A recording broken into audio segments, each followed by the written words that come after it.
Ok, alors on continue.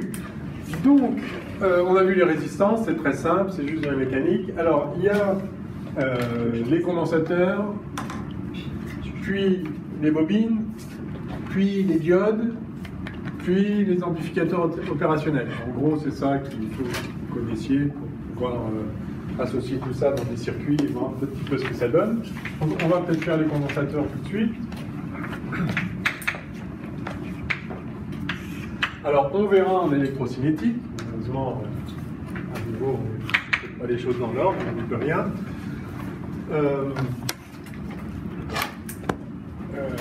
Un condensateur peut être modélisé, enfin, peut être réalisé, c'est un peu le prototype du condensateur, comme deux plaques métalliques en regard que l'on porte à des potentiels différents.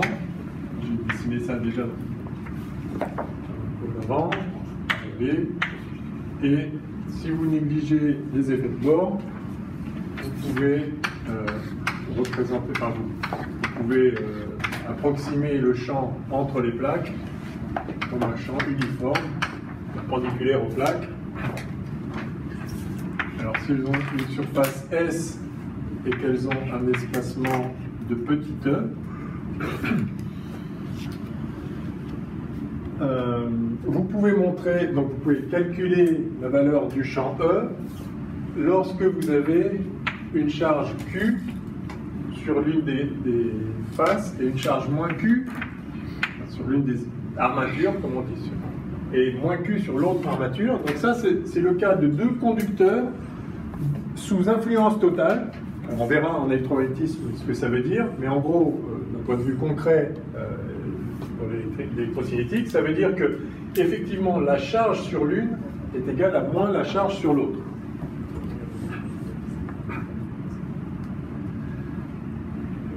On verra pourquoi ça s'établit comme ça. C'est pas compliqué. Les lois de l'électromagnétisme montrent que ça va se passer comme ça. Et donc, ce qu'on peut montrer, c'est que vous avez une charge chargée avec une densité surfacique de charge sigma égale Q sur S, la charge totale divisée par la surface totale. Eh bien, on verra comment calculer le champ électrique produit par une plaque uniformément chargée.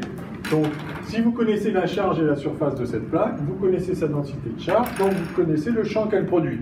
Pareil pour l'autre, c'est juste la même chose avec un signe moins, donc ça va produire moins le même champ. Et si vous faites la somme de ces deux champs, vous allez trouver que ça fait 0 à l'extérieur, et ça vaut un champ E à l'intérieur, qui vaut une certaine chose. En fait, ça va valoir sigma sur epsilon 0. Epsilon 0 est la permittivité du vide, mais peu importe, on le reverra. En tout cas, ça donne un certain champ E, et ce champ est proportionnel à la charge.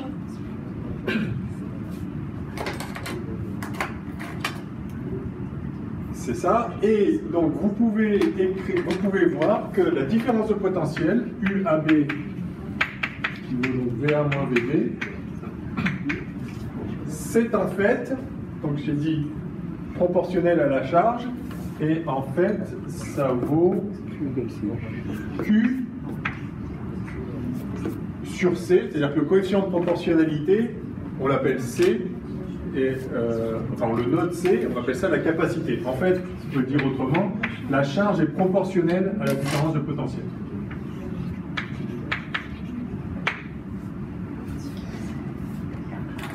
Alors, il faut simplement faire attention de quelle charge on parle. Celle qui est du côté de A ou du côté de B. Alors, là, on peut utiliser son bon sens. On peut faire le calcul en électromagnétisme, mais pour le retrouver rapidement. Si Q est positif ici on a donc une charge négative, le champ électrique va toujours des charges positives vers des charges négatives. Le champ décroît les potentiels, comme on dit. C'est du français très approximatif, on dit ça quand même. Le champ décroît les potentiels, c'est-à-dire il va dans le sens des potentiels décroissants. C'est pas joli, on est d'accord, hein, grammaticalement, mais... en même temps, c'est un peu poétique, j'aime bien. Bref, donc le champ va des potentiels élevés aux potentiels bas, ce qui est évident puisque E également le gradient de V, hein, c'est toujours la même chose. Hein. Le gradient est dans le sens où V augmente, donc E est dans le sens où V diminue. Donc si ici vous avez un Q positif et là un Q négatif, enfin, moins Q donc négatif, vous avez le champ qui va de là à là. Et donc vous avez effectivement le potentiel de A qui est plus grand que le potentiel de B. Donc c'est bien dans ce sens-là si j'ai appelé ça Q comme ça. Donc Q égale Q. Hein. Moyen mnémotechnique, Q égale Q.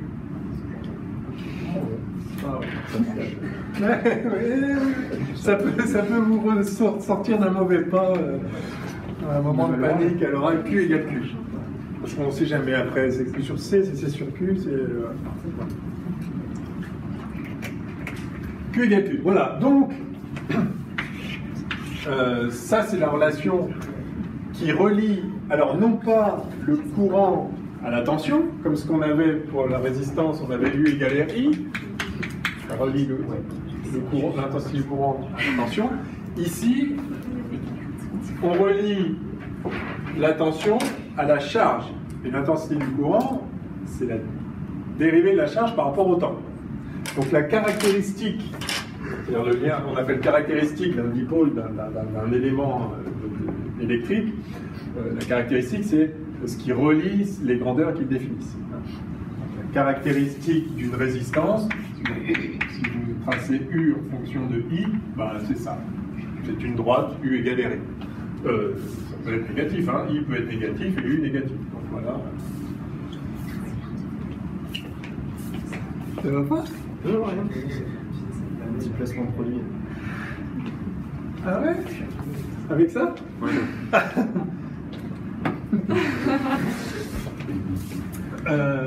Voilà. Alors, pour le condensateur, donc ça s'appelle, j'ai dit que ça s'appelait la capacité. Je vais le dire, enfin vous le savez. Ça s'appelle la capacité et ça se mesure en farad. En l'honneur de Michael Faraday, bien sûr.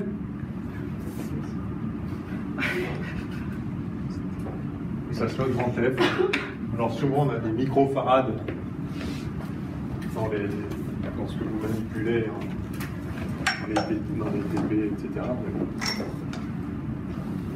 C'est-à-dire qu'un farad c'est beaucoup.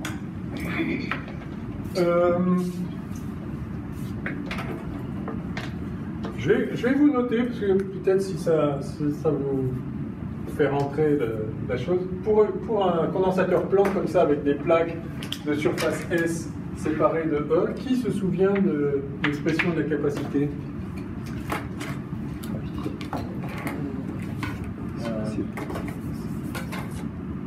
C'est sigma sur 2 epsilon 0, quelque chose comme ça. Ça, c'est le champ.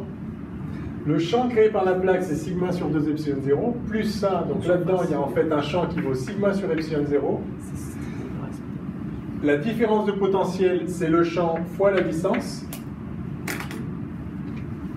Parce que c'est des volts par mètre fois des mètres, ça fait bien des volts. Donc là-dedans, ça, c'est U égale ça. Et que vaut Q? Q, c'est sigma fois S.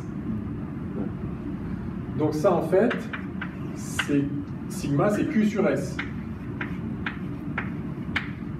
Eh bien, vous voyez que c'est epsilon 0, S sur 1. Enfin, c'est l'inverse de ça, Q sur C.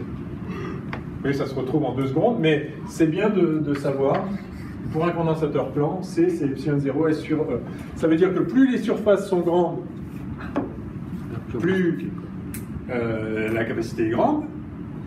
C'est-à-dire que vous pouvez stocker plus de charge pour la même différence de potentiel. C'est ça que ça veut dire, c'est pour ça que ça s'appelle capacité. Et plus E est petit, aussi, plus la capacité est grande. Parce que le champ, c'est des volts par mètre. Donc, si vous avez moins de mètres pour le même voltage, le champ est plus petit. Enfin, non, plus grand. Enfin, par mètre, si c'est plus petit, c'est le champ est plus petit. Bref. Et là, de la même façon qu'on a vu dans l'expression R égale ρ L sur S. On a vu là que les résistances s'ajoutent en parallèle. Si vous augmentez la longueur, si vous multipliez la longueur par 2, ça fait 2 fois plus. Et leur inverse s'ajoute en parallèle. Si vous mettez une surface plus grande, c'est-à-dire vous les mettez les unes en parallèle avec l'autre. Donc les inverses s'ajoutent. De la même façon, vous voyez déjà sur cette expression que si la surface augmente, si vous avez des plaques 2 fois plus grandes, c'est-à-dire que vous en mettez 2 côte à côte, ça fait une capacité 2 fois plus grande. Donc, quand vous les mettez en parallèle, les capacités s'ajoutent. Hein, le S est en haut ici, alors qu'il est en bas ici, c'est exactement l'inverse. Et par contre, l'épaisseur, donc si vous mettez 2 condensateurs en série, l'un derrière l'autre, vous avez une épaisseur 2 fois plus grande. Non, attendez. Non, qu'est-ce que je dis? Ah non, en série, du coup, c'est... Attendez, non, si vous mettez en série... Ben, l'un doit charger le deuxième pour dégouliner le courant après. Oui, on ne voit pas comme ça, d'accord. D'accord. Ah ben si, c'est ça. Oui, non, mais si, c'est ça. Si, c'est ça. Les inverses s'ajoutent. Oui, quand vous mettez des capacités en parallèle, en série, l'inverse des capacités s'ajoute. C'est exactement... L joue le même rôle que E, et, enfin, disons... pardon. L joue le même rôle que S ici, et S que E ici. Donc on retrouve exactement, qualitativement, l'addition des capacités en parallèle. Ah oui, du coup c'est le contraire. Oui, c'est exactement, mais parce que, enfin, ça se voit là-dessus. Bon, voilà. Excusez-moi. Oui. Epsilon 0. S. Alors epsilon 0, ça c'est la permittivité du vide. Ouais. C'est le truc de 1 sur 4 pi epsilon 0. Ça c'est l'équivalent de la constante de gravitation universelle pour la force de Coulomb. C'est une constante. Mais du coup, vous avez écrit U égale sigma E sur epsilon 0. Oui, parce que ça on montre en électromagnétisme que ça c'est le champ créé par une plaque. Sigma sur 2 epsilon 0, c'est le champ créé par une plaque de densité de charge sigma. Et là, il y en a 2, donc ça fait 2 fois plus. Donc, sigma sur epsilon 0, c'est égal à E. Ça, c'est le champ E. D'accord. C'est le champ E là-dedans. Donc, fois la distance, ça c'est des volts par mètre, fois des mètres. Ça fait bien la tension. On retrouve... Enfin, on verra ça tranquillement, n'hésitez pas en électromagnétisme. Bien. Donc, on a les farades, etc. Alors, oui, là, on a Q. Donc, si on veut relier la caractéristique entre U et I, vous voyez qu'en fait, on a une équation différentielle. Puisque I, ça va être dQ sur dt. Donc, on va pouvoir écrire... Alors attention, c'est une question qui m'a été posée là à la pause, jusqu'à le dire. I égale dQ sur dt, il faut faire très attention. De quel I on parle, de quel Q on parle. Dans un circuit, vous pouvez choisir I dans le sens que vous voulez. D'accord ? Vous avez...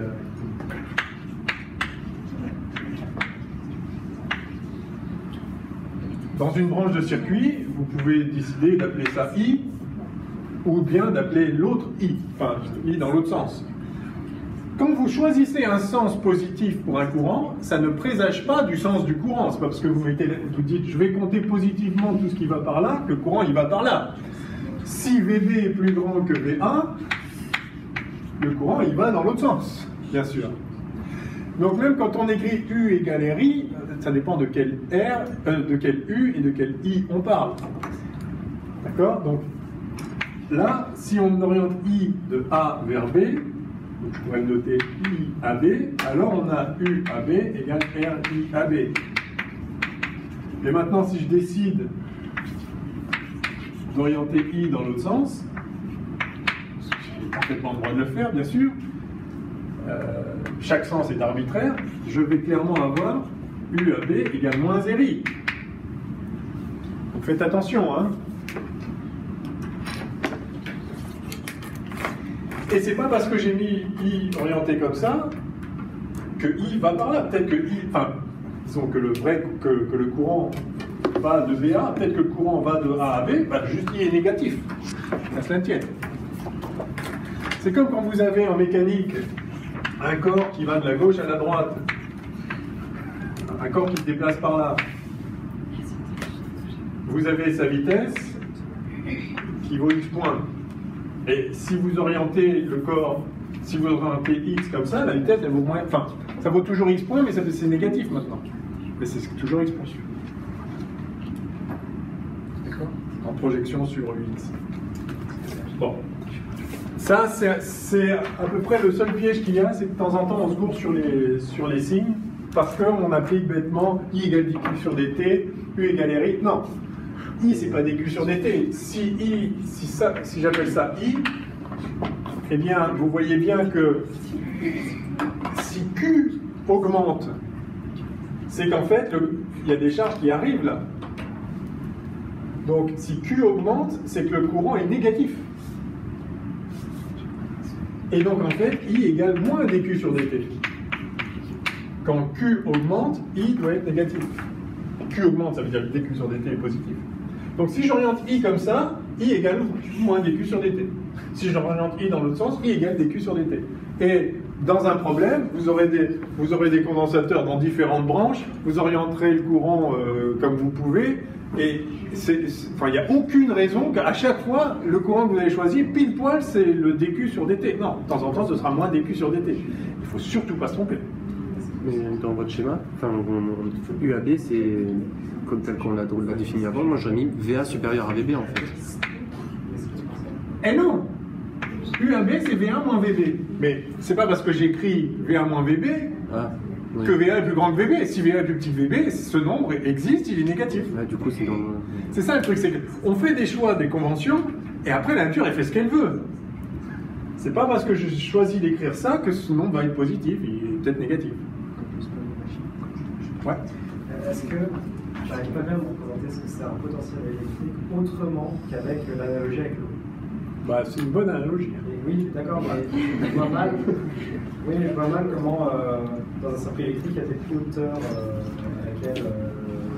Il y a des hauteurs de potentiel, justement. C'est-à-dire que. Bah, ça veut dire que vous avez un champ. Le champ va des hauts potentiels aux bas potentiels. C'est ça, je suis d'accord. Avec l'eau, on le visualise bien, mais sauf que je le visualise mal dans le circuit électrique qu'il y ait des hauteurs. Enfin, comment ça se fait qu'il y a des hauteurs? Oui, alors c'est pas des hauteurs physiques, bien sûr. Oui. Imaginez-le. Vous pouvez presque imaginer qu'il y a une quantité de quelque chose. Il y a un potentiel plus grand. C'est un champ scalaire, le potentiel. En chaque point de l'espace, il y a une certaine valeur d'un truc qui fait partie du monde physique. Le champ électrique est un élément du monde. En chaque point, il y a un certain vecteur champ électrique. En chaque point, il y a un certain potentiel. Et en B, là derrière un peu, il y a marqué que, par exemple, en B, il y a un potentiel électrique plus grand qu'en Aristote. Pareil, ouais. En ce point-là, il y a quoi qui diffère, qui est plus grand? C'est ça que j'arrive pas à bien visualiser. Rien. Par exemple, si je vous dis, il y a un courant d'air, et je vous dis en ce point-là, il y a une vitesse plus grande que là. Ça ne vous pose pas de problème? Non. Parce qu'il y a un certain truc, et je trouve qu'il est plus grand là que là. Mais ce truc, il n'est pas matérialisé, c'est pas un objet. C'est pas un objet qui est situé plus haut ou plus bas. C'est juste la vitesse. C'est moléculaire qui va plus. Ok, alors prenons la température. Voilà. En ce point-là, la température est plus grande que là. Ça veut dire quoi? Il y a un certain truc qui s'appelle température, et il est plus grand là que là. Et bien là, en chaque point de l'espace, il y a un certain truc qui s'appelle potentiel électrique. Le nom est peut-être pas bien choisi. Il y a un truc. Alors c'est pas une substance, mais c'est une propriété. C'est une propriété physique. De même que dans l'air ici, j'arrive tout de suite. Dans l'air ici, il y a une propriété physique qui est la température, mais aussi la densité, mais aussi la vitesse, mais aussi le champ électrique, mais aussi le champ magnétique, et potentiel électrique. Eh bien, ce point-là est plus grand que là. Why not? Parce que c'est en fait un potentiel électrique. Parce que c'est pas une substance, c'est ça? Ouais, on en rencontre pas, simplement. Ah ben si, on en rencontre, dans chaque point, il y a un potentiel. Bien sûr, mais la température, on va être dedans, on l'intuite, voilà quoi. Parce que... Ah oui, ben ça, oui, ouais. Ça, on l'a dit dès le début, effectivement, les trucs électriques, enfin, c'est quelque chose qui est une découverte de la physique. Effectivement, c'est pas dans le langage commun. C'est pas la vitesse, l'accélération, la température, les frottements, tout ça, tous les trucs standards qui se notent avec des mètres, kilogrammes, secondes, si vous vous rappelez du tout premier cours, ça, c'est des choses qui font partie du langage commun, l'accélération, tout ça, tout le monde connaît, c'est des mots qui existent dans toutes les langues. C'est notre intuition immédiate du monde. Donc, le champ électrique, il a fallu le découvrir, effectivement, on a compris qu'il y avait autre chose. Alors, il y a d'abord une question, j'ai l'impression que je n'ai pas fini de répondre, mais on va voir. Vous alliez peut-être répondre aussi. Je partage un peu la même interrogation que Étienne, et j'ai envie aussi de relier ça à la gravité. Quand on parle de la gravité, on dit que c'est dû à la masse, et qu'il y a une force qui s'applique en fonction de la masse qui attire. Donc sur Terre, on connaît cette masse et on connaît du coup cette force. Pour l'attraction colombienne, enfin l'interaction colombienne, cette force, elle est liée à la charge. Du coup, de la même manière que l'énergie potentielle, elle est liée à G, on a envie de penser que le potentiel, il va être lié au nombre de charges qui ont été accumulées quelque part, et je ne sais pas si on peut relier ça. Non, parce qu'il y a un potentiel même s'il n'y a pas de charge. Une charge placée ici crée des potentiels et un champ E partout dans l'univers. Ouais. Comme si le courant est à sec, il y a quand même une brûlée. C'est ça. Oui. L'analogie de l'eau est là, c'est pour ça. Mais après, ceci dit, quand vous dites pour la masse, les masses s'attirent, en fait non. En fait non. Enfin, oui et non. Je peux effacer tout ça. On y revient. C'est un point important. Mais ça, c'est une étape absolument capitale de l'histoire de la physique. C'est la découverte du champ. Et c'est Faraday qui a vraiment... Quand on dit... il y a la Terre, enfin il y a le Soleil, et il y a la Terre. Le Soleil attire la Terre, et c'est pour ça qu'elle tourne à une certaine vitesse, comme elle est attirée, elle ne va pas tout droit, elle tourne comme ça.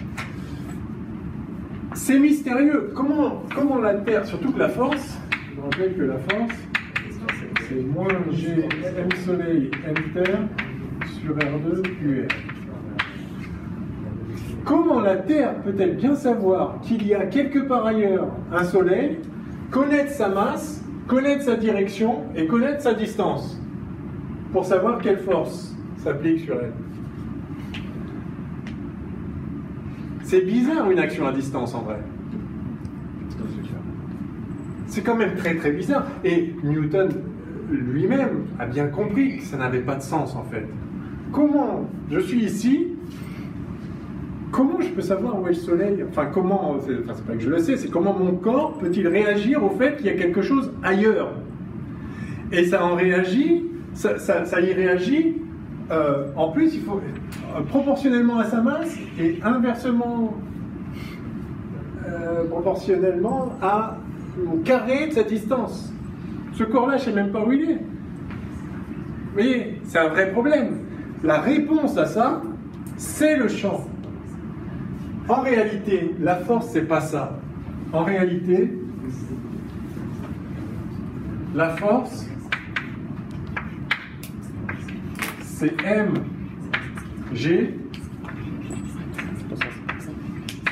avec g égale moins g, enfin moins mt sur R2 plus R. Ah, évidemment, ça fois ça, ça fait ça.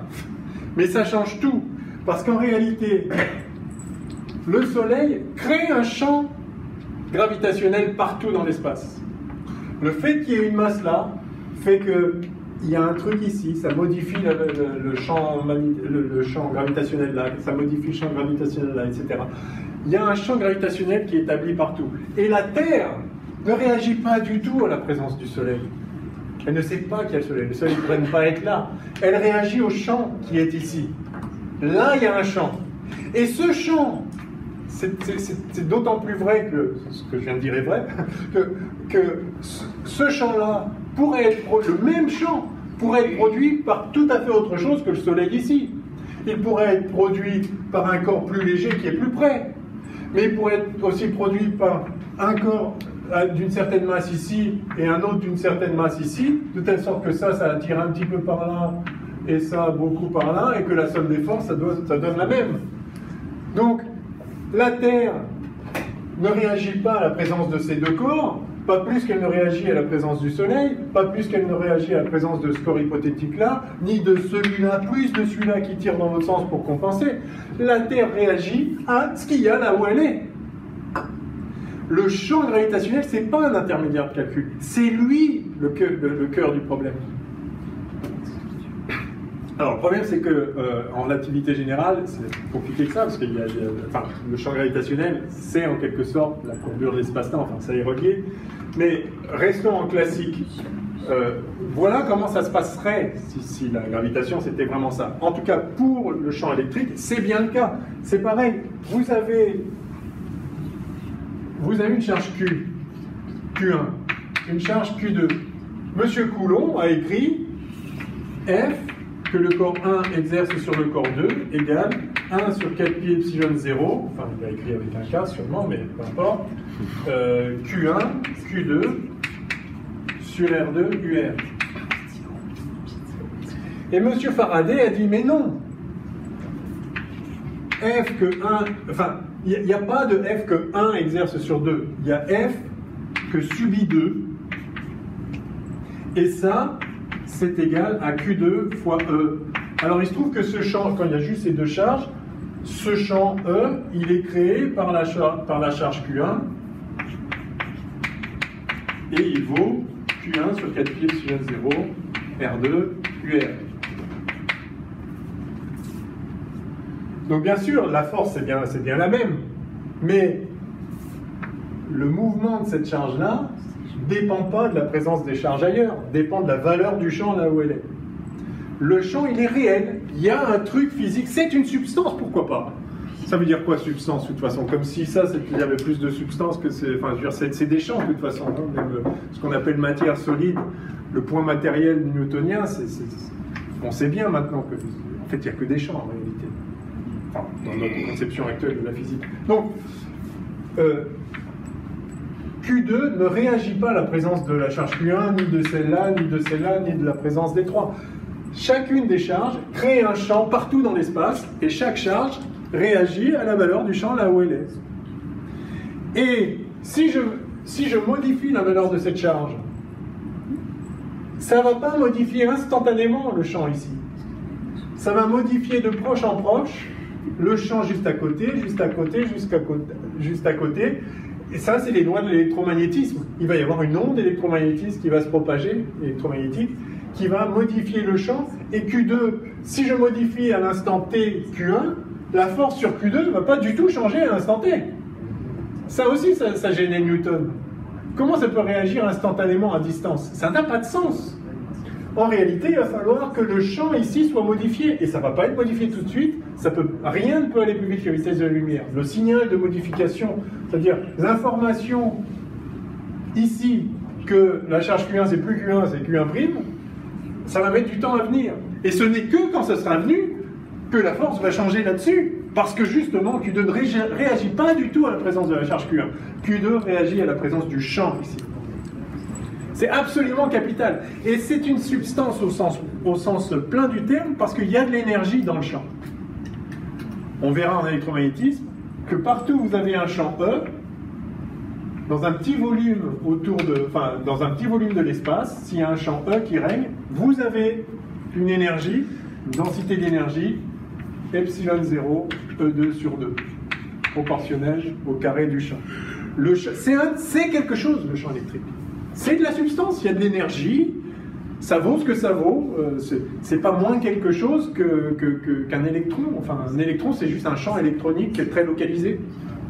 Ouais. Et encore, si on fait de la physique quantique, on s'aperçoit que sur localisation, il faut... N'est-ce pas? Oui? C'est une question qui est Et en fait, je ne comprends pas comment on arrive à créer des différences de potentiel au départ. C'est-à-dire que dans la nature, la plupart des choses sont neutres. Il y a des corps qui ont une masse et du coup qui créent un champ gravitationnel. Donc on peut avoir des champs électromagnétiques à petite échelle avec une solution organisée, mais avoir macroscopiquement un champ électromagnétique, je ne vois pas. Enfin, comment on arrive à créer ces différences différentielles? Eh bien, en mettant des charges, justement. Alors oui, alors comment on fait pour accumuler des charges? Eh bien, on sépare les charges. Et comment on les sépare? Eh bien, en les arrachant, si vous frottez un bâton d'ébonite dans une peau de chat, vous allez arracher des charges, vous allez avoir la peau de chat chargée d'un côté et le bâton chargé de l'autre. Le truc, c'est comme l'air est isolant, si vous venez charger, c'est comme c'est à ça que jouaient Coulomb et les autres, vous mettez une petite bille de métal ici, un petit bout d'aluminium. Si vous lui mettez des charges dessus, elle y reste. Il y a plein de charges dans la nature. C'est vrai que ça se neutralise, mais ça se neutralise sauf si vous empêchez que ça se neutralise. En fait, une charge plus attire une charge moins. Donc si vous les laissez s'approcher l'une de l'autre, ça va se neutraliser. Mais si vous mettez une charge plus là, une charge moins là, alors ça va s'attirer. Mais si vous empêchez, une fois que ça va se toucher, là, ça y est, ça va se neutraliser. Tant que ça ne se touche pas, bah, ça s'attire. Si vous les retenez, bah, voilà, vous maintenez des charges séparées. Après, pourquoi la charge, elle ne sort pas pour aller rejoindre celle-là, puisqu'elle s'attire? Ah oui, c'est qu'en fait, pour sortir de la matière, ça coûte aussi de l'énergie. Et donc, il y a des choses qui s'opposent au mouvement des charges, quand même. Il faut quand même de la peau de chat. Hein? Il faut quand même de la peau de chat. Pour créer, oui, il faut arracher des charges. Une fois qu'elles sont arrachées, si vous empêchez qu'elles reviennent tout de suite se recombiner, enfin se réapparier avec la charge opposée, oui, bah, vous avez créé des charges permanentes. Pas gênant. Une particule individuelle, un électron, c'est chargé, on n'y peut rien. Donc si vous arrivez à isoler un électron, bah, voilà, vous avez isolé une charge. Bah, ouais, enfin, je pense ça. Non, bah, mais en fait, je réfléchissais du coup quand on allume littéralement de la GPF pour créer un courant électrique. En fait, on prend les charges qui sont déjà là tout le temps, c'est juste qu'on ouvre. Ouais. Et que notre source d'énergie au départ, c'est justement ce courant, c'est les charges électriques. Alors justement, une façon de créer, de séparer les charges, c'est justement d'appliquer un champ électrique. Si vous appliquez un champ électrique, vous avez une charge plus et une charge moins. La charge plus, elle va aller par là, la charge moins, elle va aller par là. Puisqu'elle fait égal QE. Les charges plus vont dans la direction de E, les charges moins vont dans la direction de moins E. Et vous les séparez.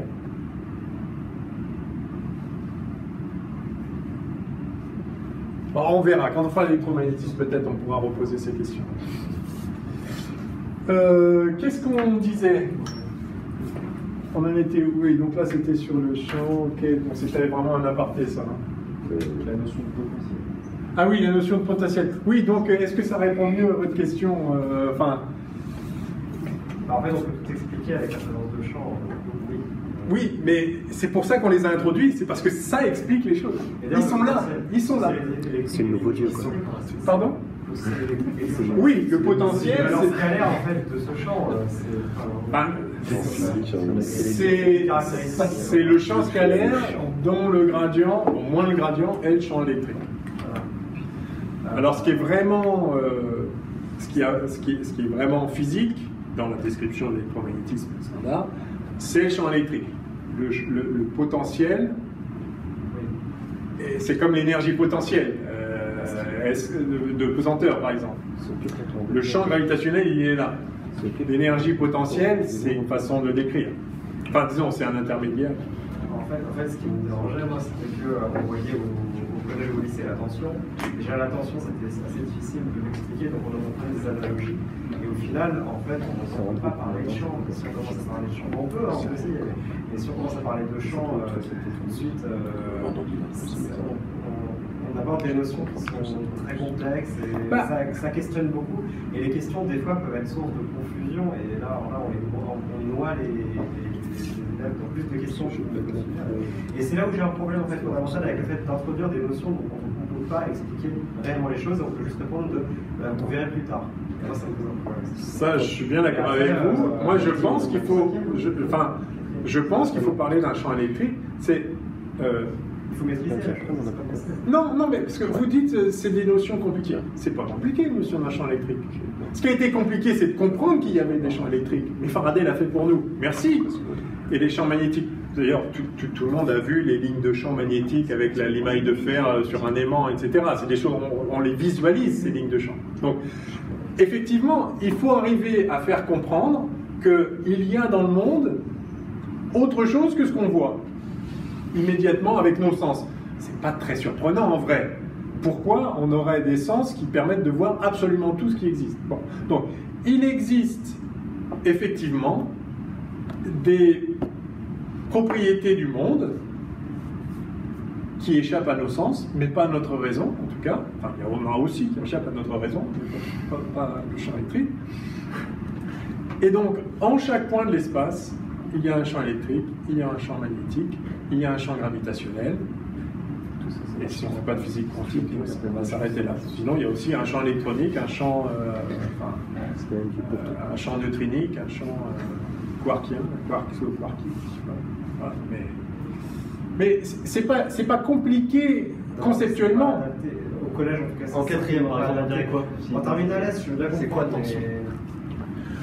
Vous pouvez pas parler de champ électrique en quatrième? C'est pas qu'on peut pas en parler. Si, en terminale S, on peut en parler, on peut en parler, mais quand ils sont plus jeunes, la notion de champ, là, on la comprend et on peut même la visualiser, nous, à notre échelle, parce qu'on sort d'une licence, on sort d'un master, mais sauf que là, voilà, ils sortent de l'histoire géo avec monsieur machin, notamment. Donc, du coup, il faut recontextualiser la chose. Non, le champ, on peut en parler, je pense pas qu'ils se le visualisent. Et en maths, un vecteur, pour eux, c'est compliqué. Donc, pour un champ, des fois, ça n'existe pas. Ouais. En cinquième, je pense que ça n'existe pas. Mais donc, pourquoi ça vous gêne le potentiel? Enfin, parce que ça vous gêne pas, ça gêne pour l'expliquer. Il faut comprendre les champs et que... Mais sinon, restez au niveau du potentiel. Vous dites, en chaque point, il y a une certaine valeur du potentiel. Mais de toute façon, oui, c'est quelque chose de nouveau, mais il faut qu'ils comprennent que c'est quelque chose de nouveau. Ce n'est pas un objet posé dans l'espace. Il n'y a pas dans la réalité physique que des points matériels distribués dans l'espace. Il n'y a pas que ça, il y a d'autres réalités. C'est la caractéristique d'un point qui n'est pas matériel. Oui, mais la température, c'est pareil. Ça veut dire quoi? J'ai une température ici qui vaut tant et une température ici qui vaut autre chose. C'est pas moins abstrait. Non, mais on peut intuiter ça avec le fait que les molécules s'agitent plus rapidement dans un milieu chaud. Tout le monde a une idée de la température. Très peu sont ceux qui savent que c'est lié à l'agitation des molécules. Vous voyez?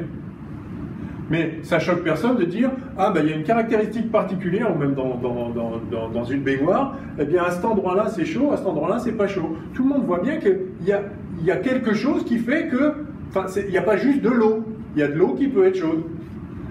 Et là il y a de l'eau qui est froide. C'est une propriété supplémentaire. Alors, de l'eau, donc de la substance eau, mais ça peut être une propriété supplémentaire de l'espace à cet endroit-là. Il y a un certain potentiel, il y a un certain champ électrique. Et effectivement, vous n'êtes pas obligé de parler du champ électrique si vous en tenez au potentiel et aux différences de potentiel. En chaque point, il y a un certain potentiel, de même qu'en chaque point, il y a une certaine température. Et d'ailleurs, l'idée que si vous avez une différence de potentiel, c'est-à-dire si le potentiel est plus grand ici que là, eh bien vous allez avoir, et si vous avez des charges mobiles, les charges vont passer de là à là. C'est la même chose que de dire s'il fait plus chaud là que là, eh bien, il y a un courant d'énergie, de chaleur, qui va passer de là à là. Mais ça, tout le monde, je pense, c'est bizarre. Je pense pas que ça choque les... S'il fait chaud là et pas chaud là, tout le monde comprend bien que si vous avez un four très chaud, et puis là, un truc pas froid. S'il n'y a rien entre, alors ça ne conduit pas beaucoup par l'air, mais un petit peu quand même. Si vous mettez une barre de métal, ça va vite être chaud, là. Vous allez avoir un flux de chaleur. Et le flux va des températures élevées aux températures basses. Voilà, c'est pareil. Le flux d'électrons, C'est une tension. enfin, Descend les potentiels. ouais, C'est enfin, le flux de charge positive. Alors, les électrons sont chargés négativement, donc ils remontent. Mais bon, ça, on ne peut rien. Je remonte les potentiels. Du coup, les électrons remontent le potentiel, voilà, C'est des sauts. et les charges descendent des potentiels. C'est des petits saumons. Oui, c'est ça, c'est des saumons. Les électrons sont des saumons. Du coup, c'est bizarre de parler de flux d'énergie pour une tension. Enfin, j'aurais plus dit plus force d'un courant. Pour une tension? Ouais, du coup. Parce Bah que- non, là, c'est un courant d'électrons, c'est un flux de charge. pour moi, ça, c'est intensité. Ça. Oui, c'est ça, c'est l'intensité. Non, ouais, mais pour la tension, parce que du coup. La tension, c'est juste une différence de Ouais, potentiel. différence. Ok, ouais, c'est. Là, c'est plus que là, donc Donc, voilà, il y a une différence. Mais là, c'est moins que là, il y a une différence. Enfin, voilà, elle peut être positive ou négative.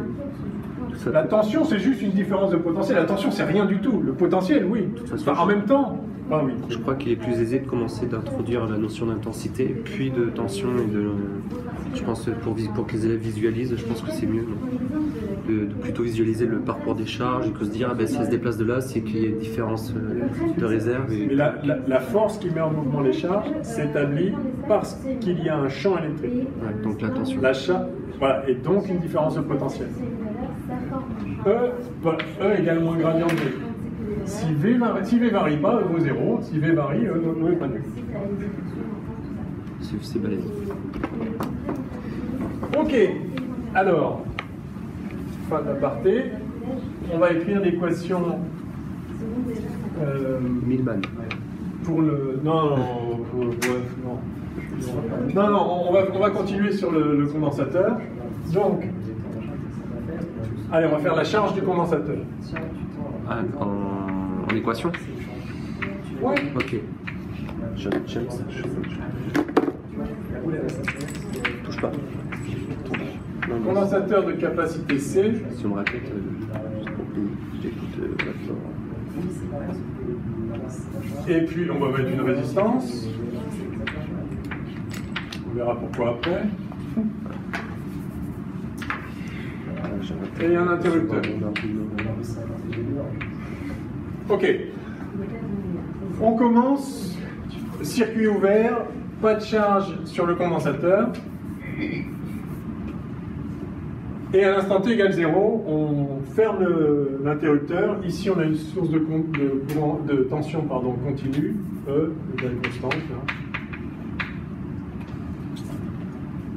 Là. À t égale 0, on ferme l'interrupteur. Que se passe-t-il? T égale 0, Q égale 0. Et évidemment, I égale 0, le courant. Alors, comment on oriente I et qu'est-ce qu'on choisit comme Q? Q, ça peut être soit cette armature-là, soit celle-là. Faites toujours très attention, mettez pas Q en disant ouais, il y a Q sur le condensateur. Attendez, c'est celui du haut ou celui du bas Q? Déjà, est-ce qu'on peut orienter On les fait tensions ce qu'on déjà veut, bien sûr. Hein. Si on choisit celui du haut et qu'en fait, Q peut être positif ou négatif, on choisit. Est-ce qu'on peut commencer déjà par orienter les tensions comme ça se fait naturellement pour Orienter les tensions, ça veut dire quoi? On a notre E dans un sens, donc on met les il est dans ce en sens-là. convention, du coup on se met en convention récepteur pour les autres. Et non. Non, mais rien ne vous empêche d'écrire UBA, rien ne vous empêche d'écrire UAB. Il n'y a rien à orienter. UBA, c'est VB moins VA, et UAB, c'est VA moins VB. Il n'y a rien à orienter. Ok. Par contre, le courant, oui. Si je dis il y a un courant de 2 ampères, dans quel sens? Dans celui-là ou dans l'autre? Il faut juste choisir. Alors, sans les aiguilles du monde ou sens trigonométrique? L'intuition est bonne. Du coup, il va être positif. Sinon, on peut, il sera juste négatif. Hein. Ok. Et Q, on met cette armature ou celle-là? C'est du haut? C'est du bas? Moins Q en haut. Non, je dirais au contraire. plus Q. Plus Plus Q en haut, je dirais. Ça dépend si vous voulez que I soit dQ sur dt ou moins dQ sur dt. Quand I est positif, Ça veut dire que les charges arrivent, enfin les charges plus arrivent par là. Donc ça va faire augmenter la charge ici. Donc si on met Q là, à ce moment-là, on a I qui vaut dQ sur dt. Ok? Si on avait mis Q en bas, on aurait eu I égale moins dQ sur dt. Qu'à cela ne tienne, c'est pas un souci. Donc là, on a orienté, si vous voulez, I, enfin on a choisi comme convention I et Q compatibles avec la formule habituelle. Mais ce ne sera pas forcément le cas toujours. Ok. Bon, ben, il suffit d'écrire ce qui se passe. Donc quand on ferme le condensateur, on va avoir UAB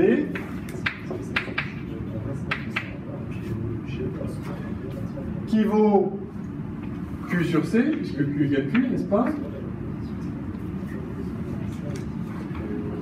Par ailleurs, on a UB, je vais appeler ça C, UBC qui vaut, alors qui vaut quoi? Qui vaut RI, n'est-ce pas? Parce que le courant, il n'y a qu'une maille, le courant est le même partout, conservation des bits de charge, là. Et donc UAC,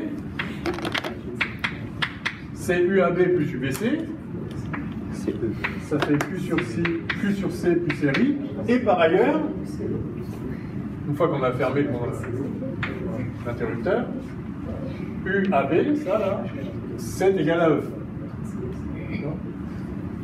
Par là, ça fait Q sur C plus RI, et par là, ça fait E.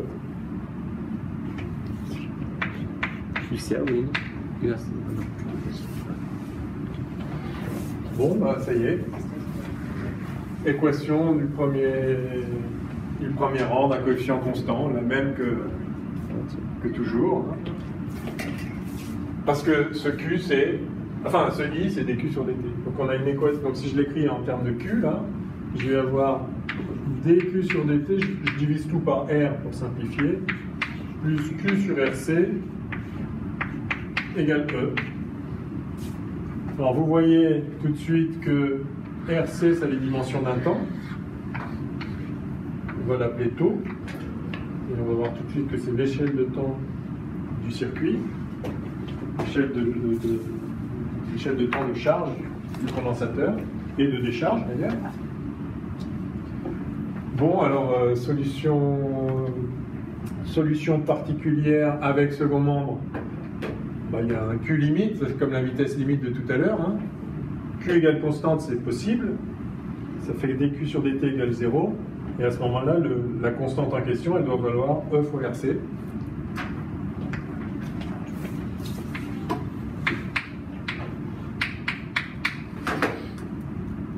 Je vais l'appeler taux tout de suite, le RC, hein, si vous voulez bien.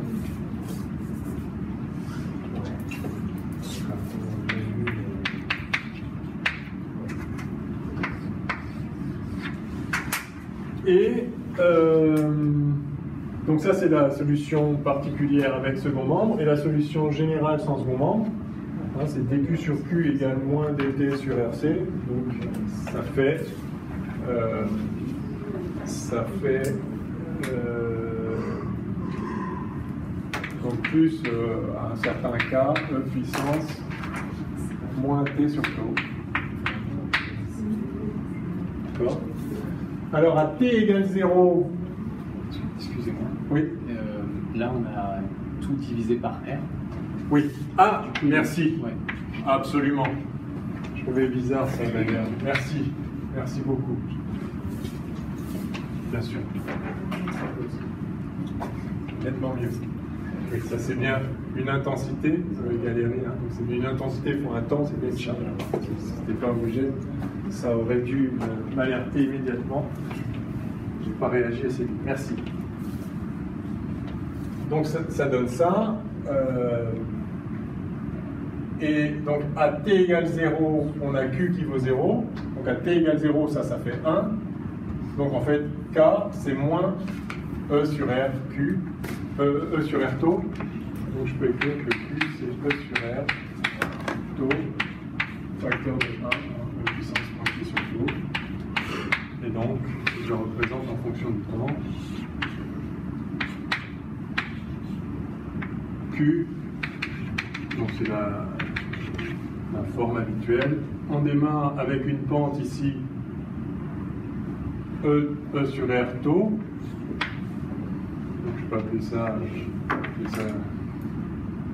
Q0. Ouais. Je peux appeler ça grand Q0. Donc on atteint un grand Q0 avec une échelle exponentiellement, comme ça, asymptotiquement, avec une différence asymptote qui décroît exponentiellement, avec une constante de temps qui vaut justement taux, c'est-à-dire RC. Et au bout de 4-5 fois taux, on a quasiment atteint Q0 max, enfin Q0. Donc rappelez-vous bien que la pente à l'origine ici, c'est celle qui va, enfin, est telle qu'on va couper la valeur finale asymptotique au bout d'un temps taux.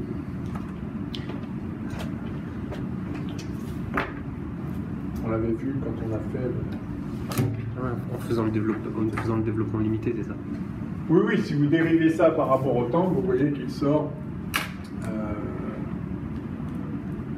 soit le développement limité au premier ordre, soit la dérivée, c'est la même chose, bien sûr. La dérive, donc ça fait 0, la dérivée de ça fait juste 1 sur taux fois ça, donc ça fait E sur R. Donc le Q0, c'est E0.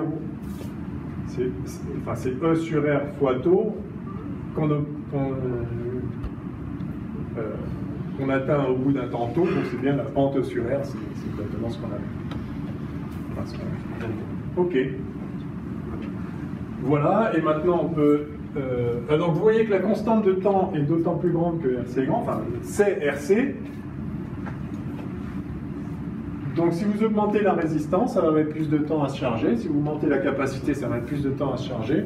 Tout ça est très logique, hein. Si la capacité est plus grande, ça veut dire que ça va pouvoir, pour une même tension finale, ça va pouvoir accumuler plus de charge, une plus grande capacité, donc ça va prendre plus de temps. Et si R est plus grand, bah, ça va plus résister, donc ça va mettre plus de temps à atteindre la charge complète, hein. Donc c'est assez naturel que la constante de temps, c'est RC. Et une fois qu'on a atteint RC, bah, du coup, Q égale constante, donc l'intensité vaut 0 après.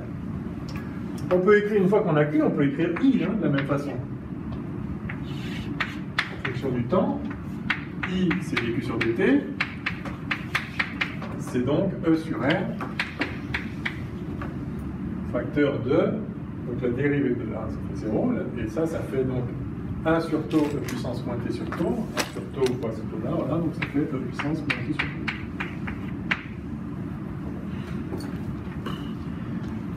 Donc, à l'instant 0, alors il y a une discontinuité du courant, ça c'est normal. Bon, il y a une tension ici, et on ferme instantanément l'interrupteur, donc instantanément, les charges se mettent en mouvement. Il y a un courant. Alors, ça prendrait un petit peu de temps, mais on a dit que le temps d'accélération est complètement négligeable, donc on se met vraiment dans l'idée que immédiatement les charges sont en mouvement, et puis ça décroît exponentiellement.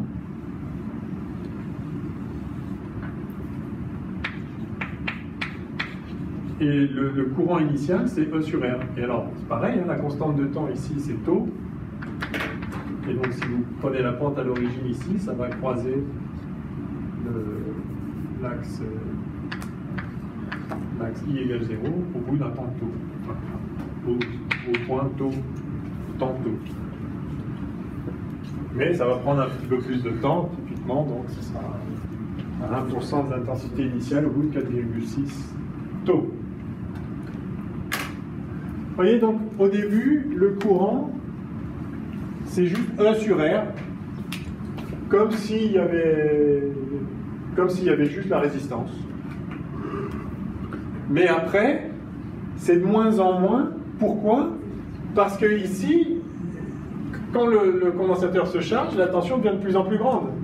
Donc le E, il se subdivise en cette tension-là et celle-là. Donc quand ça augmente, il y en a de moins en moins là. Et donc le courant est de plus en plus petit. Parce que le courant, c'est UBC sur R. Alors au début, UBC c'est E, et après c'est de moins en moins, et donc le courant c'est de moins en moins. Voilà, donc ça c'est la charge du condensateur, et on peut écrire la décharge du condensateur. De la même façon, là, j'ai effacé les quadrifs, mais c'est la même. Ah non, parce que pour le décharger, à chaque fois j'ai ce même problème. Pour le décharger, il faut le décharger dans quelque chose, et pas juste. Il faut court-circuiter. Si on fait ça, il va y avoir justement. Montrer une résistance. Voilà. Sinon, il va y avoir une étincelle là justement. Donc l'idée, c'est que vous avez un condensateur qui est chargé. Par exemple, vous l'avez chargé comme ça, et vous le déchargez dans une. On va mettre un air ici. Vous n'avez pas fait le cours d'Arduino?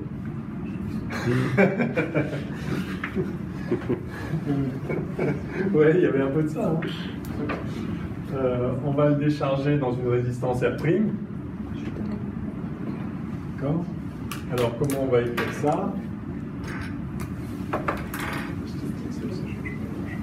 Si, ça fait un arc électrique. Donc, vous avez cette tension-là. Alors, si j'appelle ça I. Alors, on avait pris Q ici, en haut. Du coup, c'est plus Q, donc moins Q, donc ça... Donc là, attention, le I, c'est moins dQ sur dt, celui-là. On peut pas le changer? On est obligé de garder le même sens? Non, on peut le changer, mais... Bon, on le laisse comme ça, au pire. Mais c'est comme ça qu'il va être positif. Parce que, effectivement, on a chargé le condensateur de sorte que... Enfin, il y avait la tension E comme ça. Donc, c'est lui qui avait une charge positive et lui une charge négative. Donc les charges positives, elles sont là. C'est de là qu'il faut les évacuer pour les ramener là, pour venir annuler celle-là.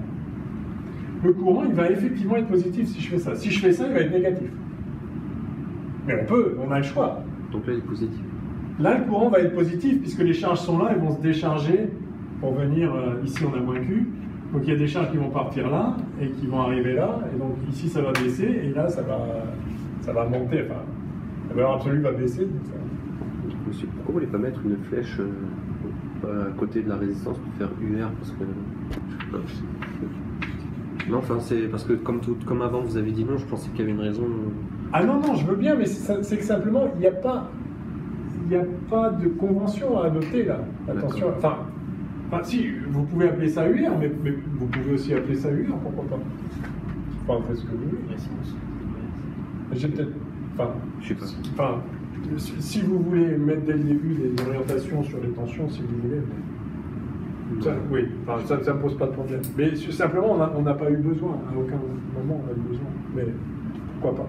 Donc, alors écrivons la loi des mailles. Enfin, en fait, on dit que la tension ici, entre ce point-là et ce point-là, c'est la même qu'entre ce point-là et ce point-là. C'est une évidence, puisqu'il n'y a pas de chute de potentiel sur les fils. Donc, c'est pas la peine d'employer des mots très pompeux. Donc, cette tension-là, appelons-la U. U, donc Q égale Q, donc ça fait que Q égale CU, donc U égale Q sur C. Donc on a Q sur C d'un côté, qui est égal de l'autre à R'. Ok? Tout simplement. Mais là, l'erreur à pas commettre, c'est d'écrire I égale dQ sur dt. Ici, I égale moins dQ sur dt. Puisque I est positif, va par là, quand Q diminue. Quand on retire des charges d'ici pour les amener de l'autre côté. D'accord? Bon, bah voilà quoi. Donc on a dQ sur dt qui vaut moins Q sur R'C. Si j'appelle taux prime égale R'C, j'ai ici Q qui vaut Q0, puisque ça va aller au début, E puissance moins D,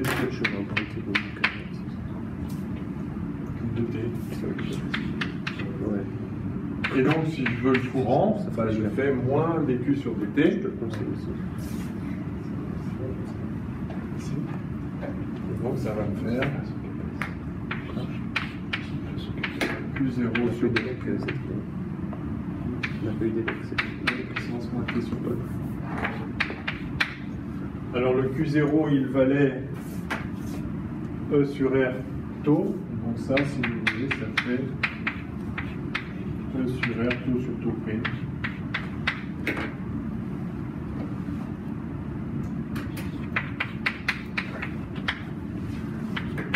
encore E sur R'. Pardon, EC sur R'. Non, non, c'est ça. Ça c'est RC, ça c'est R'C.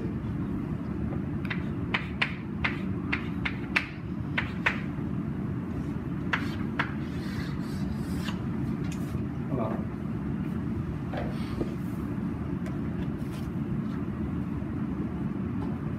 Ok. Bon, charge et décharge d'un condensateur, c'est très facile, c'est une équation du premier ordre. Un coefficient constant. Alors après, on peut rajouter des tout ce qu'on veut, mais enfin, essentiellement, c'est ça l'idée.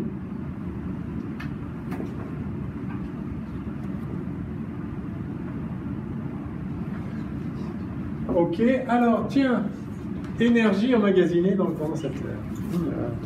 Parce qu'une fois qu'on a chargé le condensateur, il est chargé. Et après, si je le fais décharger dans une résistance ici à', il va fournir de l'énergie. Il y a du courant qui passe dans une résistance. Ça fait de l'effet Joule, par exemple. Ça va chauffer. D'où vient l'énergie? Le générateur. Alors, au début, elle vient du générateur. Mais après, il faut bien qu'il y ait de l'énergie dans le condensateur, puisqu'il est capable d'en produire après. Or, produire de l'énergie, c'est un non-sens. Jamais personne n'a produit de l'énergie. On prend de l'énergie sous une forme et on le met sous une autre forme. L'énergie se conserve. Vous entendez dans les médias production d'énergie, c'est évidemment une stupidité. Enfin, on ne leur reproche pas de le dire, hein, tout le monde dit ça. Mais il faut comprendre qu'on ne produit pas de l'énergie. Pas plus qu'on en dépense, d'ailleurs.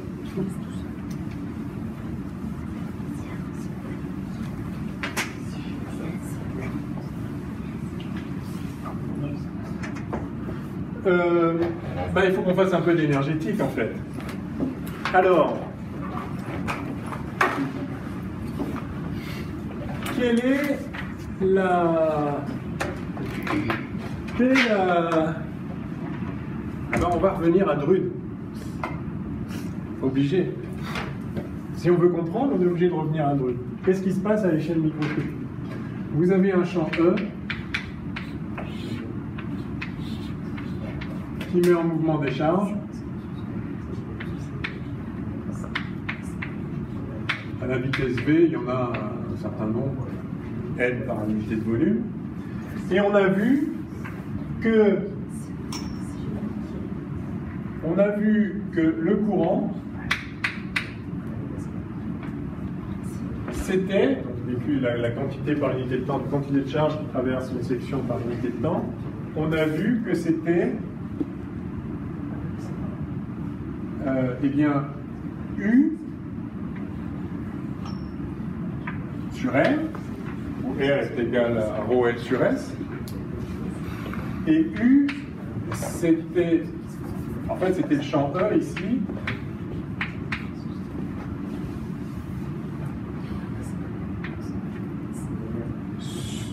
E fois L.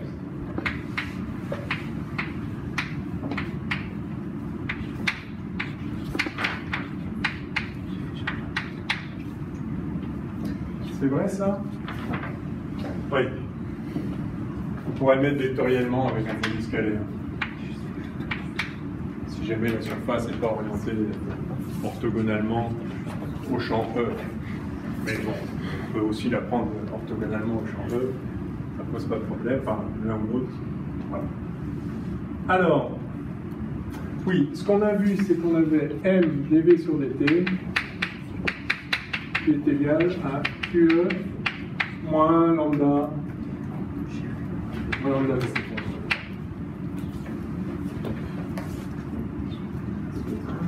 Pour maintenir le courant, il faut lutter contre la force de frottement. Et donc on a cette force-là. Ça, c'est la force motrice.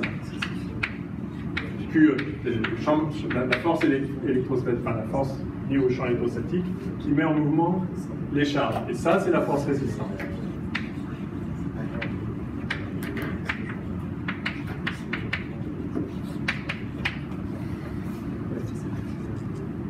Pour maintenir un courant, il faut donc fournir de l'énergie, il faut fournir un travail, enfin la force électrique travaille, puisqu'il y a une force et un déplacement des charges. Si on veut, on peut voir ce travail du point de vue de la puissance, c'est-à-dire la dérivée du travail par rapport au temps. Quelle est la puissance fournie pour maintenir le courant?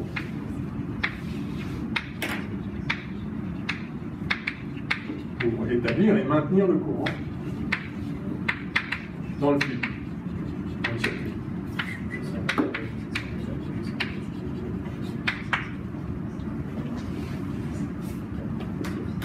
Eh bien, par définition, P, c'est F scalaire V. dW sur dt, et delta W, c'est F scalaire dr. Oui. Excusez-moi, j'ai pas compris. Je cherche, je m'intéresse à la question énergétique. Je réalise que pour maintenir le courant dans un circuit, il faut fournir, comme il y a des frottements, il faut fournir de l'énergie, enfin il faut travailler contre les frottements, et ça coûte de l'énergie. Et je regarde combien. La puissance à fournir, puissance fournie pour maintenir le courant, c'est F scalaire V, en fait c'est la somme de toutes les forces sur toutes les charges. Alors on va trouver que ça fait ça. En fait on va trouver que c'est UI et donc RIK. Et c'est pour le redémontrer. Pour vous montrer que c'est vraiment de la mécanique. C'est F scalaire V. La somme sur tous les porteurs de charge de tous les F scalaire V. Et donc c'est QE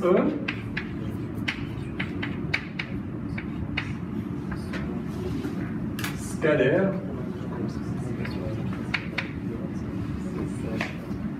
V. Alors, F, on va dire que c'est... Ça, c'est pour chaque charge.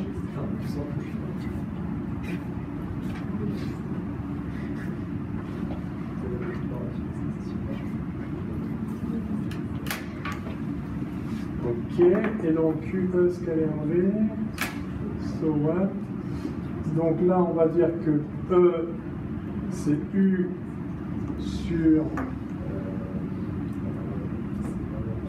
sur la longueur. On va faire apparaître un demi de QE carré en fait. Hein? On va faire apparaître un demi de QE carré.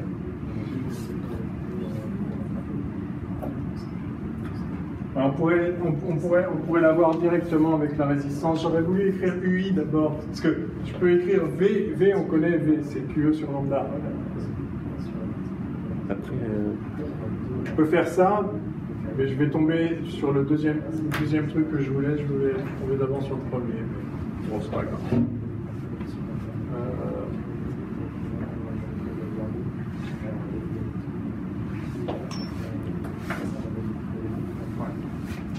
Si, je vais continuer comme je voulais faire.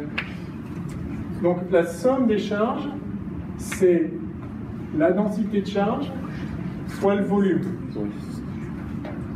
C'est-à-dire L, S. L, la longueur du fil, S, la section du fil.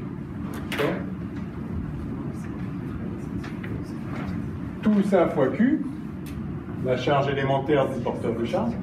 du coup, on passerait d'une charge volumique à une charge totale à une charge volumique. Voilà. Donc ça, c'est la totalité des charges. Et donc fois E, fois V. Je retire les vecteurs parce que tout est aligné. D'accord. E scalaire V, c'est EV. Ok. Voilà. Eh bien, on y est. Parce que ici, on a maintenant NQV. Je vais le réécrire juste autrement. On a NQV, ça y est, c'est bon. C'est fois S fois EL. Voilà. NQV, c'est J, densité de courant. J fois S, c'est I. Et EL, c'est U. Donc P égale UI. Voilà.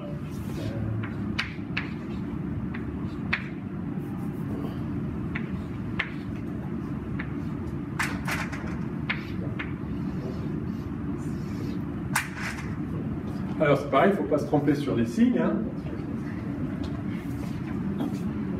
U, c'est la différence de potentiel entre le début et la fin. Le champ E va des potentiels élevés, potentiels bas. Et I, c'est le courant dans le sens du fil aussi. Donc c'est UAB, IAB, si vous voulez. Peut-être écrire explicitement.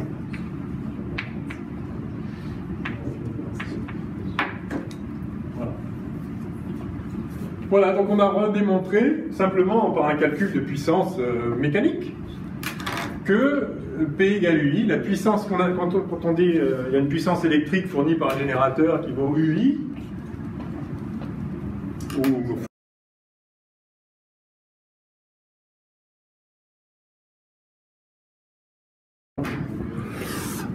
on a un faux raccord.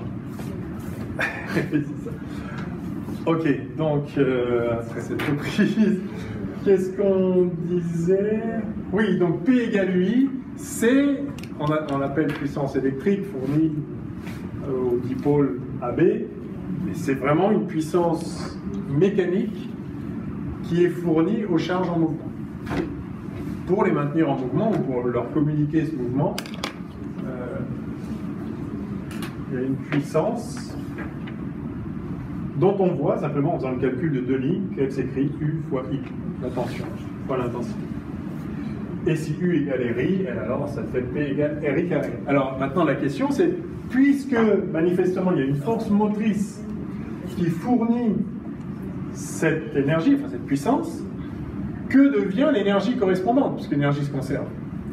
Eh bien la réponse est dans la question. Si V égale constante ici, une fois qu'on a atteint la vitesse limite, donc ça fait 0, donc ça égale ça, donc ça scalaire V, la puissance de la force motrice, est égale à ça scalaire V, c'est-à-dire la puissance de la force résistante. Donc la force motrice qui est communiquée, la puissance motrice qui est communiquée aux charges, aux porteurs de charge, est égale et opposée à la puissance résistante. Donc on voit bien qu'il y a dans le système, du fait de la résistance, une puissance dissipée, donc une énergie qui disparaît à l'échelle où on regarde, qui disparaît du mouvement des charges, et qui va donc chauffer le corps. Il n'y a pas d'autre solution. Dans ce modèle-là, il n'y a pas d'autre solution. On pourrait se servir du courant pour actionner un moteur, pour faire tourner je ne sais pas quoi, enfin on pourrait faire d'autres choses, auquel cas toute l'énergie fournie se retrouverait dans l'ensemble des utilisations qu'on fait de cette énergie. Là, on ne fait aucune utilisation de l'énergie au niveau mécanique, et donc tout finit en dissipation à cause de cette force-là. Et donc cette puissance-là, c'est ce qu'on appelle la puissance dissipée par effet Joule. En fait, ça chauffe le corps, il n'y a rien d'autre à faire que ça. Donc P égale RI carré, donc on appelle ça la puissance, l'effet Joule. Quand vous faites passer du courant dans un corps de résistance R,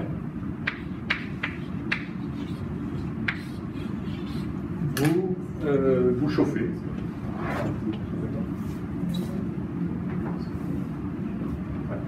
Transformer la puissance électrique en puissance, en puissance chaleur, thermique, puissance statique. Ok. Alors maintenant, faisons un bilan d'énergie à la charge et à la décharge du condensateur. Je peux effacer ça, non peut-être pas tout de suite. C'est bon? Tout le monde là? Ouais. Ok, donc effet Joule, c'est fait. La puissance du générateur, c'est fait. Maintenant, on va faire un bilan d'énergie lors de la charge du condensateur, puis lors de la décharge du condensateur. Donc, bilan d'énergie.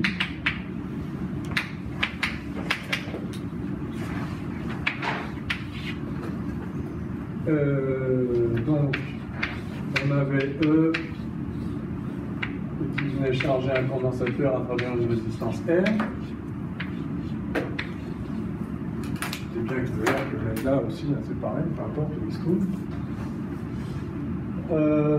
Et on avait trouvé, donc, à partir du moment où on ferme l'interrupteur, on avait trouvé que Q était égal à E taux sur R facteur de 1 moins E puissance moins T sur taux, et que I était égal donc à la dérivée de ça, c'est-à-dire E sur R, E puissance moins T sur taux. Alors calculons la puissance fournie par le générateur.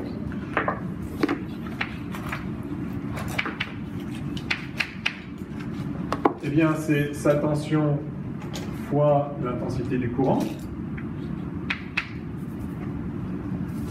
Alors cette tension, lui, c'est un générateur parfait, hein, donc on suppose qu'il n'y a pas de résistance interne. En vrai, il en a, mais ça veut juste dire qu'elle est petite devant la résistance qu'on a mise là. Donc il fournit la puissance EI, c'est-à-dire, vu que I ça vaut ça, ça fait E2 sur R, E puissance moins T sur taux.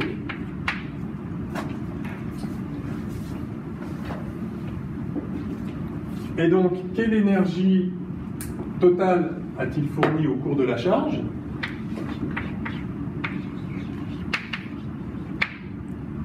Alors, je vais mettre un peu un rond comme ça, là, pour pas confondre avec la force électromotrice. E générateur, comme ça, c'est évidemment la somme de la puissance fois le temps.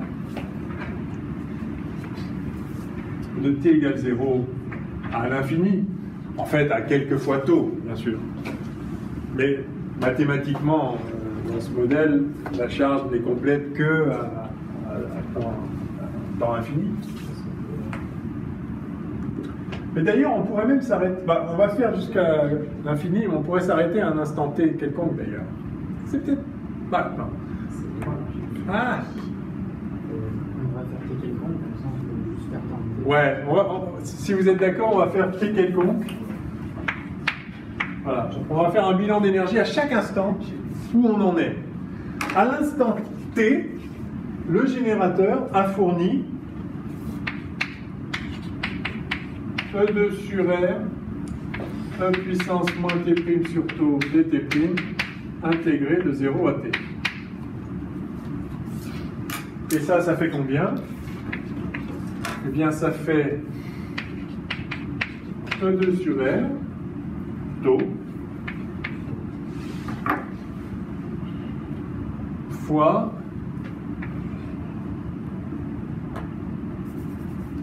1 moins E puissance moins T sur taux. Vous êtes d'accord avec ça? Si pardon, pas sur taux, mais fois taux. Bien sûr. Si j'intègre ça, ça fait taux E puissance, ça fait moins taux E puissance moins, mais je le prends non pas entre 0 et T, mais entre T et 0, donc j'annule le signe moins, et donc ça donne ça. Alors taux, je vous rappelle que c'est RC, donc en fait ça fait E2 sur C, E2C, pardon. Ça fait CE2 facteur de 1 moins E puissance moins T sur tout. Voilà qui est bien joli.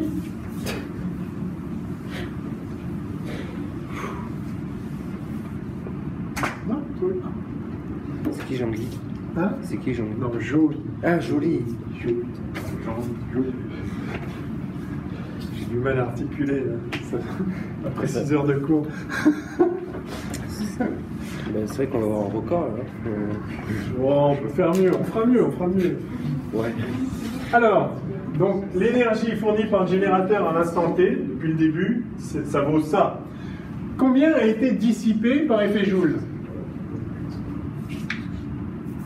C'est égal à quoi?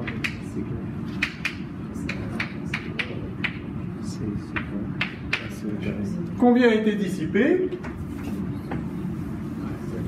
Là, il suffit de calculer.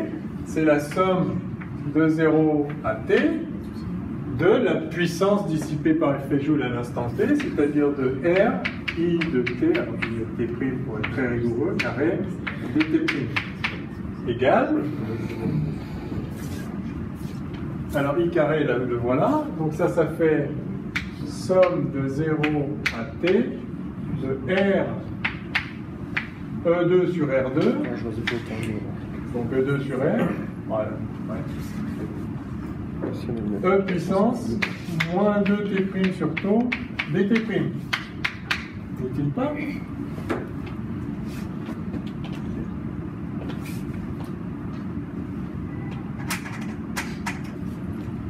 Bon,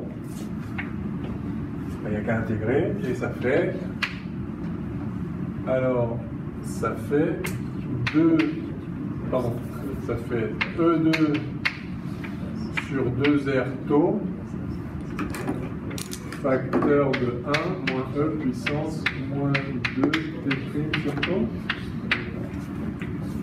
moins 2t sur taux, c'est ça?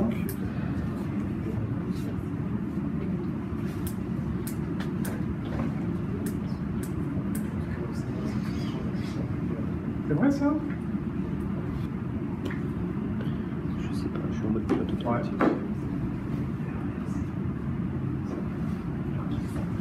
Ok. Bah oui.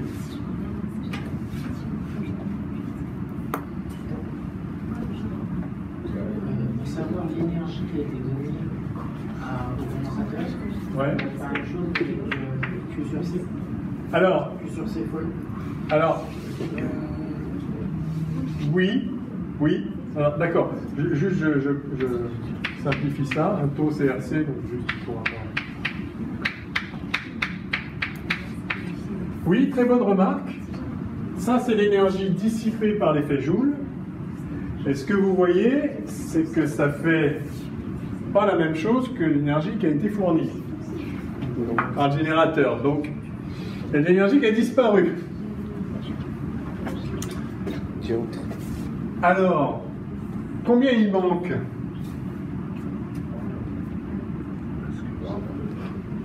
Il manque. Alors, en fait, donc, ce qu'on va voir, c'est que ce qui manque, c'est pas perdu pour tout le monde. Il y a un radar. Il y a le condensateur qui est emmagasiné. Alors, ce que vous disiez, c'est oui, quelle partie a été fournie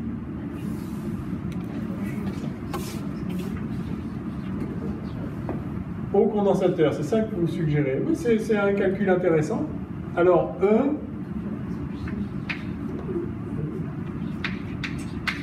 je mets E vers le condensateur. Ça va être U du condensateur fois I dans le condensateur. Alors, c'est le même I pour tout le monde. Par contre, U, Q égale CU. c'est Q, voilà. Q sur C. C'est Q sur C. Donc ça fait Q de T. C'est 1 sur C, Q de T fois I de T.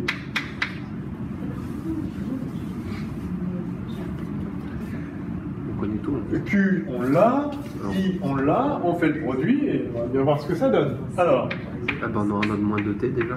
ça fait 1 sur C Ah, l'exponentiel. fois... Alors, les termes devant, là, ça fait E2 sur R2 Ça doit faire CE carré ça. taux. Donc là, taux c'est RC, donc il y aura juste un 2 sur R hein, comme préfacteur.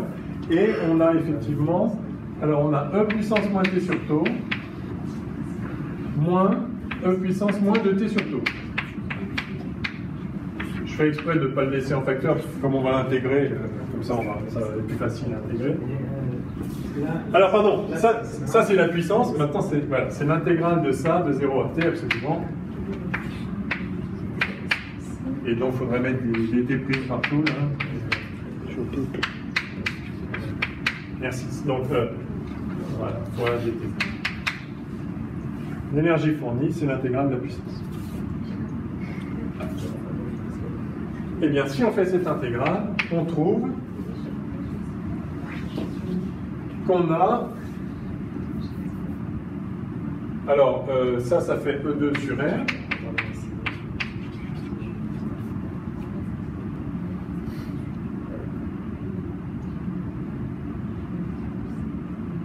Bon. Si.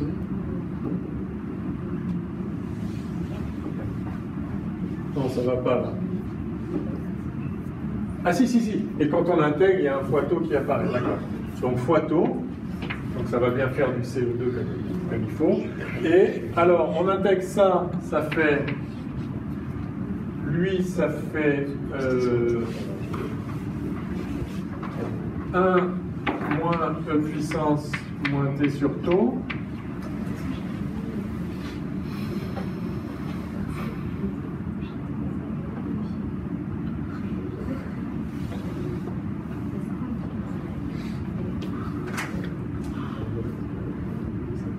Moins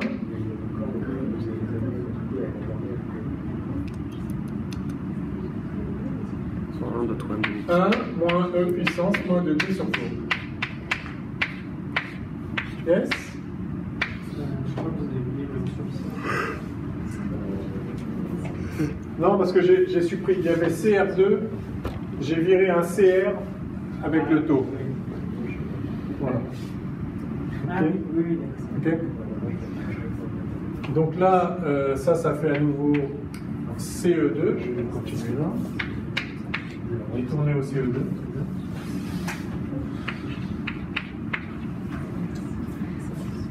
Facteur 2, bah 1 moins 1, ça fait 0. Et donc il reste E puissance de moins 2T sur taux, moins E puissance de moins T sur taux. Normalement, il n'y a pas un demi qui est censé... Ici, parce que on était content parce qu'on avait E générateur à l'infini. ah oui, bien sûr, il y a un demi là, bien sûr, bien sûr, bien sûr. Oui, oui, l'intégrale de ce truc-là, c'est un demi là, bien sûr, bien sûr. Ah oui, oui, donc ça va pas du tout. Enfin, si, si, enfin, ça va, mais c'est juste.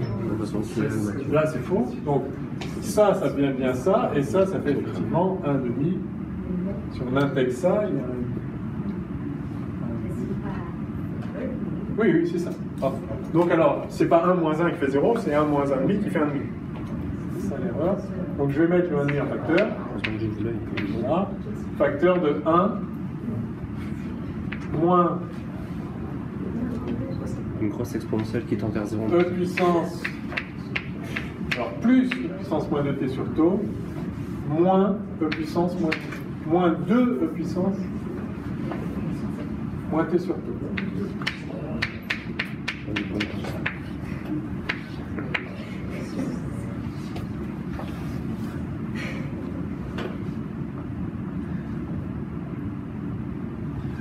Voilà, et là on est content, parce que ça c'est l'énergie fournie,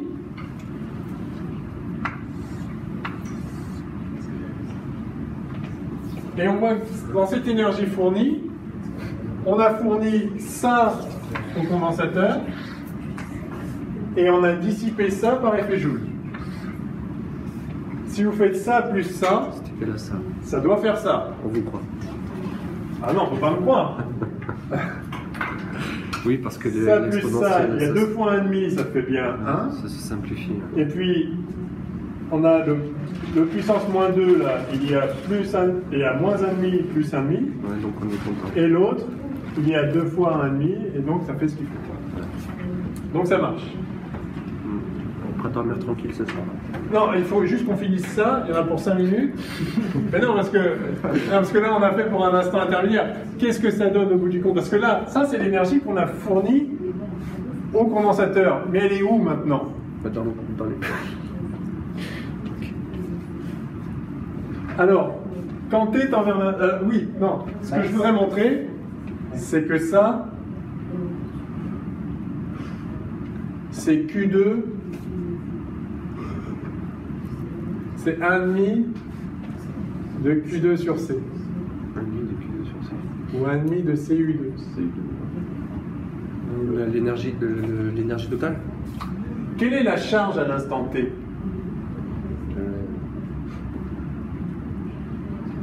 Est-ce qu'on pourrait pas faire sortir le Q égale Q déjà? Regardez ça. Oh, ça y est, c'est immédiat. Ah, okay. Bah, parce que là, on a une identité remarquable.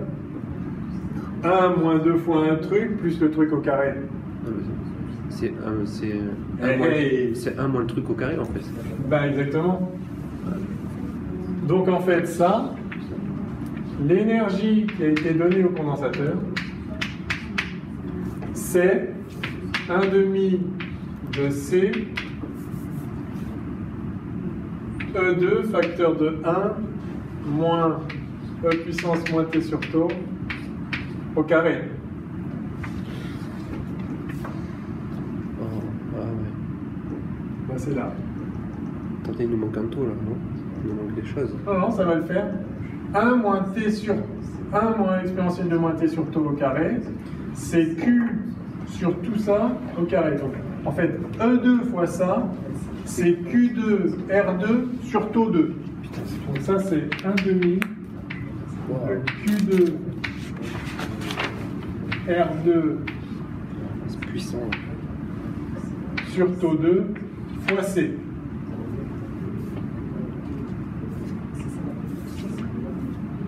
C, là j'ai juste remplacé E2 fois ça par QR sur tau. Et bien ça tombe bien parce que tau 2 c'est R2 C2 et donc ça fait 1 sur C. Et donc ça fait 1/2 de Q2 sur C. Voilà l'énergie qui a été fournie au condensateur. Alors évidemment, on s'est compliqué la vie puisqu'on l'a fait à un instant intermédiaire où il y a des exponentielles, la charge n'est pas finie. Mais c'est bien de voir qu'à chaque instant, c'est vrai. À chaque instant, l'énergie qui a été... Alors, l'énergie qui a été fournie par un générateur, ça vaut ce que ça vaut. Il y a une partie qui a été dissipée, très bien, effet Joule. Et l'autre partie, c'est exactement ce qui a été donné au condensateur, évidemment. Et elle s'écrit à chaque instant comme 1/2 de la charge du condensateur maintenant divisé par C. Au carré, pardon, divisé par C. 1/2 Q2 sur C. Qu'on pourrait réécrire 1/2 de CU2 avec le U du condensateur, puisque U égale C. Est-ce que ça aurait été faux de... Parce que moi je raisonne si on s'était placé à plus l'infini, du coup on aurait toutes nos exponentielles qui auraient sauté. Voilà. Si on avait mis du coup Q égale CE, on serait retombé dessus.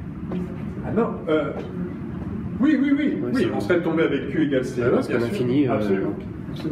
Q égale CE, ok. Donc à l'infini, quand la charge est terminée, le générateur a fourni CE2, mais il n'y a que 1/2 de CE2 qui a été dissipé, et l'autre demi de CE2, il est où? Bah justement, il a été fourni au condensateur. Et donc, on peut supposer qu'il est toujours dans le condensateur, puisque l'énergie se conserve. Et ce qu'il faudrait faire maintenant, si vous me donnez 2 minutes, vous n'allez pas me les donner, je le sens, c'est de montrer que lors de la décharge,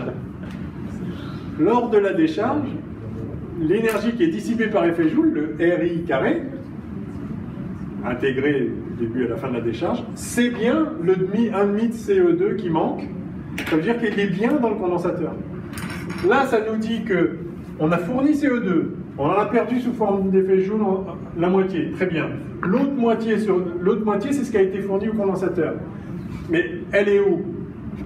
Eh bien, la réponse, c'est elle est emmagasinée dans le condensateur. D'un point de vue physique, en fait, elle est sous forme de champ électrique dans le condensateur. Le fait qu'il y ait un champ électrique, parce qu'il y a des charges, on a vu qu'il y avait un champ E, le fait qu'il y ait un champ E implique qu'il y a de l'énergie. Combien? Si on fait le calcul, on va trouver 1/2 de CO2. Et on peut voir que cette énergie, elle est bien emmagasinée comme une énergie potentielle, au sens où elle a été fournie, elle peut être restituée. Comment le voir? Eh bien, lors de la décharge du condensateur, on a vu qu'on avait un courant qui était égal à E sur R' facteur de E puissance moins T sur R', sur tau prime, pardon, R'(C). Si vous faites R' I carré et que vous intégrez ça sur le temps, ça va être l'énergie dissipée par effet Joule lors de la décharge. Eh bien, si vous faites ça, vous allez trouver 1/2 de CE2. Ce qui veut dire qu'elle était bien dans... Alors, si vous voulez, on le fait, sinon vous me croyez sur parole et vous le faites tranquillement. Friandise pour la semaine prochaine, pour la prochaine fois. Voilà, vous pouvez le faire. Donc, enfin, on l'avait le I, hein, c'est... Ouais, en c'est fait, l'exponentielle décroissante. C'est la même démarche en fait. En fait, il est là, voilà, vous faites cette intégrale et vous allez trouver ça. Donc, le générateur fournit une puissance dont une partie est dissipée par effet Joule, c'est imparable puisqu'il y a une résistance, donc ça, quand le courant passe dans une résistance, ça dissipe. L'autre partie a bien été fournie intégralement au condensateur et elle s'exprime sous cette forme-là, ce qui suggère que quand un condensateur est chargé avec une charge Q, il y a dans ce condensateur de l'énergie qui vaut 1,5 de Q2 sur C. Et ce qui nous permet de vérifier que c'est bien le cas, c'est qu'effectivement, quand on le redécharge, toute l'énergie 1,5 Q2 sur C est bien restituée ici sous forme de chaleur, parce qu'on fait décharger dans une résistance. Si on faisait décharger dans un truc qui fait en plus tourner un moteur ou je sais pas quoi, il y aurait d'autres composantes, mais l'intégralité de l'énergie 1,5 de Q2 sur C est récupérable sans nouvelle source. Il n'y avait plus de condensateur, il n'y avait plus de générateur dans la décharge. Donc sans nouvelle source d'énergie, donc l'énergie elle vient bien du condensateur. Elle était dans le condensateur, elle était emmagasinée. Donc voilà, l'énergie emmagasinée dans un condensateur, c'est 1,5 de Q2 sur C, c'est-à-dire 1,5 de CU2, où U est la tension aux bornes du condensateur, pas n'importe quelle tension ailleurs dans le circuit. Voilà. Puisque le U égale C, enfin Q égale C. Voilà. C'est bon? Ça complète la partie condensateur, je pense. Après, il faut associer tout ça avec d'autres éléments. Ce que je propose qu'on fasse, c'est que demain, on fait les bobines. On se voit demain? On se voit, hein? Oui, à l'heure normale. Bah oui. Sinon, la physique va nous manquer.